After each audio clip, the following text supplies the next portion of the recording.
Hello everyone, আজকের একটা important topic. কুমেরুকে মহাদেশ বলা হলেও সুমেরুকে মহাদেশ কেন বলা হয় না? দেখো, এই বিষয়টা একটু জানি আমরা।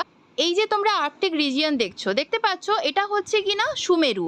এবার এই সুমেরুতে দেখবে অনেকগুলো মহাদেশ কিন্তু একসাথে বেষ্টন করে রয়েছে, কিন্তু কুমেরুর দিকটা, যেটা আমরা আন্টার্কটিকা বলি, সেই জায়গায় দেখবে চারিদিকে কিন্তু একটা ওশিয়ান বেষ্টন বা একটা সমুদ্র বেষ্টন করে রয়েছে। তাই জন্য কুমেরু অর্থাৎ দক্ষিণ মেরু অঞ্চল, দক্ষিণ মেরুকে কেন্দ্র করে গড়ে ওঠা এক বরফ আচ্ছাদিত স্থলভাগ, এটি চারপাশে জলভাগ দ্বারা বেষ্টিত। এজন্য একে মহাদেশ বা কন্টিনেন্ট বলা হয়।